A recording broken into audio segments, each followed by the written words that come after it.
जी अस्सलाम वालेकुम। Mohammad Shahbaz invite global से आपको वेलकम कहते हैं। पिछली वीडियो में हमने बात की थी कि जो इंटरव्यू है वो यूके में यूनिवर्सिटीज़ में एडमिशन के लिए एक इंटीग्रल पार्ट है, बहुत ज़रूरी है। कुछ यूनिवर्सिटीज़ इंटरव्यू नहीं भी लेती, लेकिन जो इंटरव्यू लेती हैं तो वो किस तरह का इंटरव्यू होता है स्टूडेंट्स का। और ये बेसिकली ये जो इंटरव्यू लिया जाता है इसमें स्टूडेंट्स को ये चेक करने के लिए कि वाकई ही कि वो जेन्युइन स्टूडेंट है या कि वो सिर्फ एंटर होना चाहता है यूनाइटेड किंगडम में या किसी भी कंट्री में। तो इंटरव्यू जो होता है उसमें किस तरह के क्वेश्चंस पूछे जाते हैं, जो स्टूडेंट्स आते हैं उनसे मुख्तलिफ तरह के क्वेश्चंस पूछे जाते हैं और उनका जो जवाब है वो स्टूडेंट्स के पास यूजुअली नहीं होता। कि स्टूडेंट्स की प्रैक्टिस नहीं होती, उनकी तैयारी नहीं होती, उन्हें ये भी नहीं पता होता कि किस तरह के क्वेश्चंस पूछे जाते हैं। और अगर क्वेश्चंस का पता हो तो फिर आंसर्स का बड़ा इशू होता है। इसमें हम स्टूडेंट्स को बेसिकली इनकरेज करते हैं। पहली चीज़ जो इंटरव्यू में पूछी जाती है, स्टूडेंट्स का जनरल बायोडाटा होता है, उसकी इंट्रोडक्शन होती है, उसका ईमेल एड्रेस पूछा जाता है, पासपोर्ट का नंबर पूछा जाता है। तो ये तो वो चीज़ें हैं बुनियादी जिनका स्टूडेंट्स को पता होता है। और सबसे अहम चीज़ जब स्टूडेंट पे आते हैं कि वाई, अगर आप यूनाइटेड किंगडम स्टडी के लिए जा रहे हैं तो why are you going to the United Kingdom for education, तो इसका जवाब क्या होगा।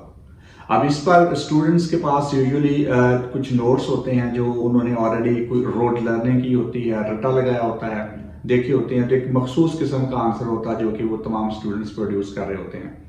तो इसमें मैं हमेशा स्टूडेंट्स को ये कहता हूँ कि आप वो आंसर ज़रूर देख लें कि उसके जो रेलिवेंट आंसर है, लेकिन उनको अपने अल्फाज में बयान करें।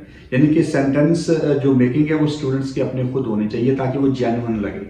क्योंकि यूजुअली बात तो एक ही होती है कि अगर आप यूनाइटेड किंगडम में जा रहे हैं तो सबसे पहली चीज़, बाकी कंट्रीज पर अगर आप यूनाइटेड किंगडम को प्रेफर कर रहे हैं तो उसकी सबसे पहले रीज़न तो ये है, मास्टर के लिए अगर आप जा रहे हैं तो वहाँ पे मास्टर का प्रोग्राम 1 साल का है। Usually master programme is extended to 1 year and उसमें फिर जो स्टूडेंट बताता है कि I would be able that I would have an opportunity to come into my practical life much earlier than. तो ये बहुत ज़्यादा, ये पहला मीन्स कि उसका आंसर होगा। लेकिन स्टूडेंट्स जो जवाब दें वो उनका अपने अल्फाज में हो तो वो ज़्यादा बेहतर है। फिर यूनाइटेड किंगडम में अगर आप स्टडी के लिए जा रहे हैं तो अक्सर स्टूडेंट्स ये बता रहे होते हैं कि जी it is a house of international students and all over the world students come over there. और इसमें कोई शक नहीं, स्टूडेंट्स आते हैं।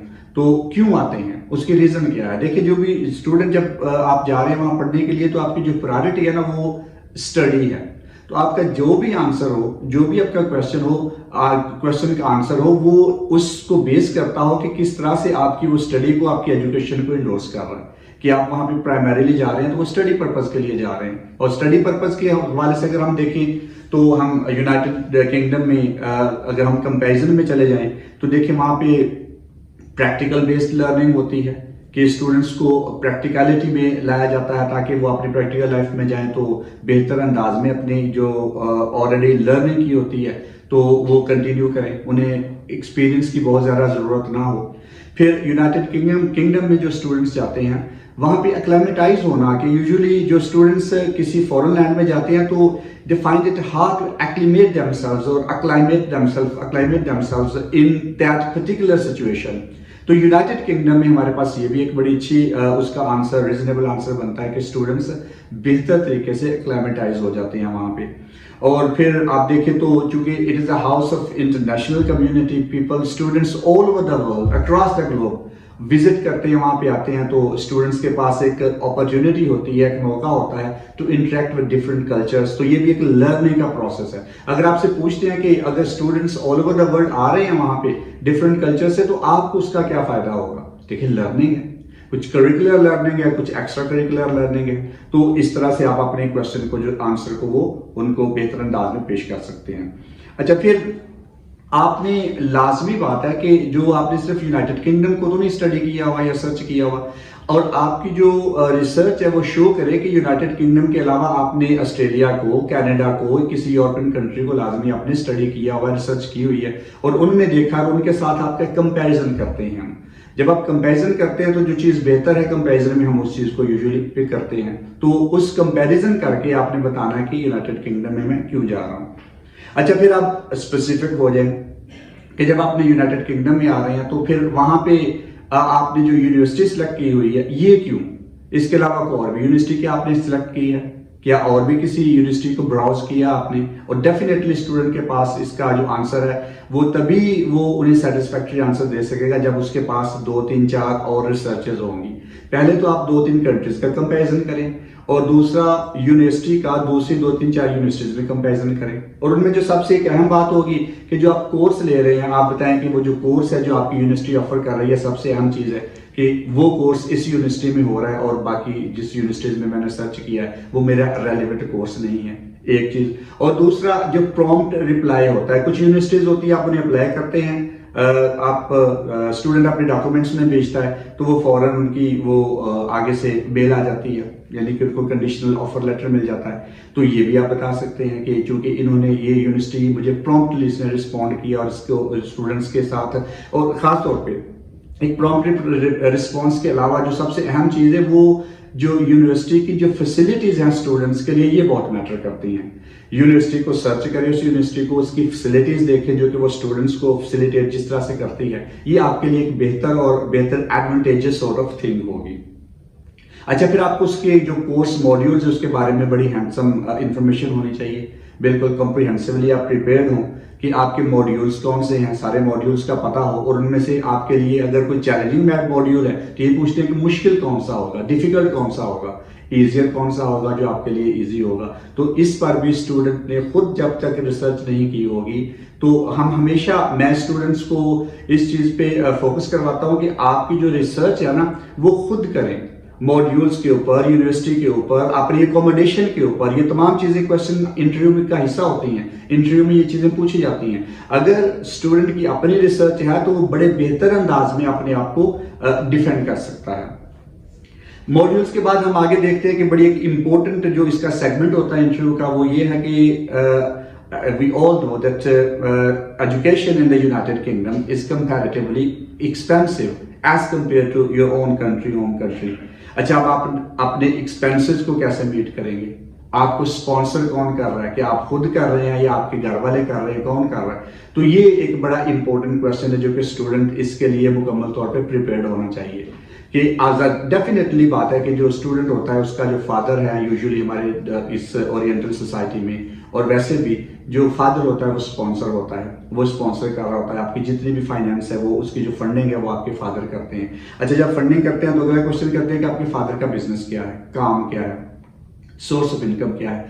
तो उस पर भी स्टूडेंट को मुकम्मल इंफॉर्मेशन होनी चाहिए कि जब आपके फादर की इनकम मंथली कितनी है और अगर है तो वो कैसे जनरेट होती है, और आपको ये पता होना चाहिए कि आपकी जो किस तरह से वो जितनी उनकी इनकम है उसके अलावा उसकी और कितने डिपेंडेंट है, क्या आप अकेले डिपेंडेंट है या आपके अलावा कोई और भी है। इसमें ना यूजुअली स्टूडेंट्स ने कुछ रटे रटाए उनके पास आंसर्स होते हैं जिनको वो फॉलो करते हैं और जवाब देते हैं। हालांकि इसमें मैं ये हमेशा कहता हूं कि स्टूडेंट को थोड़ा इनोवेटिव होना चाहिए, क्रिएटिव होना चाहिए, इमेजिनेटिव होना चाहिए, मुख्तलिफ एंगल से, पर्सपेक्टिव से उसका जो आंसर है ना ये डिफरेंट है, जिसको ऑर्थोडॉक्स किस्म का आंसर ना हो, एक इस तरह का आंसर हो जिसको जो स्टूडेंट की नीड्स को भी सेटिस्फाई करे और उनकी नीड्स को भी सेटिस्फाई करे। अच्छा, फिर आपको ये भी पता होना चाहिए कि आपको फाइनेंस कितने चाहिए। एक तो आपकी यूनिवर्सिटी की फी है, आपको पता हो कि यूनिवर्सिटी की फी कितनी है, आपने पे कितनी की है, आपको स्कॉलरशिप कितनी मिली है, और उसका जो फॉर्मूला है कि आपकी जो बैंक स्टेटमेंट है, जब आपने पढ़ने के लिए जाना है तो जो आपको पैसों की जरूरत होगी तो वो आपकी बैंक स्टेटमेंट डिमांड करती है यूनिवर्सिटी, तो वो बैंक स्टेटमेंट आपकी कितनी होनी चाहिए, उसके फार्मूले का आपको पता होना चाहिए। जो हमारी यूनिवर्सिटी की इनिशियल डिपॉजिट पे कर देते हैं और जो बाकी रिमेनिंग डिपॉजिट होता है वो होता है, और उसके बाद 1 साल की जो आपकी ट्यूशन फी होती है यूजुअली वो 9 महीने की होती है, वो आपकी कैलकुलेटेड होनी चाहिए। उसको पाकिस्तानी रुपीज में भी आपको पता होना चाहिए, उसका आपको पाउंड्स में भी आपको होना चाहिए पता, कि आपकी फिंगर टिप्स भी हो, जैसे वो पूछे तो आप उनको जवाब दें। अच्छा, फिर अगली बात जो इंटरव्यू में बड़ी अहम है कि जो आपने कोर्स चूज किया क्या वो आपके अर्लियर जो प्रीवियस डिग्री है उससे रेलिवेंट है या नहीं है। अगर नहीं रेलिवेंट है तो उसकी रेलिवेंस कैसे निकालनी है, क्योंकि जब वो रेलिवेंट होगा तो आपके लिए ज्यादा इफेक्टिव होगा। अब 2 तरह से रेलिवेंस हो सकती है, या तो वो कोर्स आपकी पिछली डिग्री से रेलिवेंट हो तो वो ज्यादा बेहतर है, आप उसको बेहतर अंदाज में डिफेंड कर सकेंगे।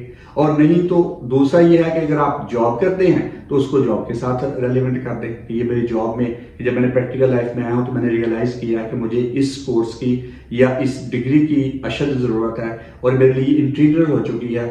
फ्यूचर में मैं जो एलिवेशन चाहता हूँ अपनी जॉब में, बेहतर जॉब के लिए मुझे ये डिग्री की ज़रूरत है, तो इसको जॉब से आप रेलिवेंट कर सकते हैं। अच्छा, फिर आप अपनी कंप्लीशन के बाद, स्टडी कंप्लीशन के बाद आप क्या करेंगे? यहाँ पे आपने डिग्री कंप्लीट की, उसके बाद अगला आपका फ्यूचर प्लान क्या है, फ्यूचर गोल क्या है, इसका भी स्टूडेंट्स को पता होना चाहिए। आपको पता हो कि इस डिग्री की क्रेडिबिलिटी कहाँ कहाँ पे है, इसका फ्यूचर क्या है, ये बहुत ज़रूरी चीज़ है। और डेफिनेटली जो स्टूडेंट्स जब कहते हैं आपकी वहाँ पे प्राइमरी जो फोकस है वो स्टडी होगा, स्टडी कंप्लीट करने के बाद आप अपने कंट्री आएंगे, अपने मुल्क आएंगे, कम से कम 2, 4, 5, 6 जो नेशनल लेवल की, मल्टीनेशनल लेवल की कंपनीज ऑर्गेनाइजेशंस का आपको पता होना चाहिए कि इसमें आपके लिए अपॉर्चुनिटीज अवेलेबल हैं, तो आप आकर उसको इस तरह से उसको ज़्यादा बेहतर अंदाज में डिफेंड कर सकेंगे। तो जितना भी इंटरव्यू होता है, जो स्टूडेंट्स, वो हमने देखा कि हमेशा सक्सेसफुल हुए हैं, हमेशा उनकी परफॉर्मेंस बेहतर हुई है जिनकी अपनी रिसर्च है। जिनकी अपनी रिसर्च नहीं है वो बनी बनाई रिसर्च पर बात कर रहे होते हैं, उनके पास बने हुए नोट्स होते हैं, उनको लेकर ही वो आंसर्स तैयार करते हैं। तो ऐसे स्टूडेंट्स अगर out of the way, out of the context question आ जाए तो वो तो फिर उसका आंसर नहीं कर पाते। तो इसलिए स्टूडेंट्स को ये जानना बहुत ज़रूरी है कि क्वेश्चंस किस तरह के होते हैं, उनके आंसर्स किस तरह से करने हैं और उनकी लिमिटेशंस क्या हैं और किस तरह से उन्होंने आगे फॉरवर्ड मूव करना है। तो ये इंटरव्यू के हवाले से था। हम अल्हम्दुलिल्लाह जो हमारा इनवाइट ग्लोबल कंसल्टिंग है, हम स्टूडेंट्स का प्रोसेस करते हैं। जो स्टूडेंट्स हमारे पास होते हैं हम उनको IELTS, PTE, जो भी जिस तरह की असिस्टेंस है, एवरी पॉसिबल असिस्टेंस हम उनको प्रोवाइड करते हैं। उनको इंटरव्यू की कॉम्प्रिहेंसिव तैयारी करवाते हैं। हमारे स्टूडेंट्स अल्हम्दुलिल्लाह कभी ऐसे नहीं हुआ कि इंटरव्यू में वो फेल हुए हों। तो अगर आप भी बाहर जाना चाहते हैं यूनाइटेड किंगडम, तो ज़रूर हमें विजिट करें, आके देखें, हम आपका हर तरह से असिस्टेंस प्रोवाइड करेंगे और आपके लिए again we would certainly be deliriously happy to send you to your desired destination. Thank you very much.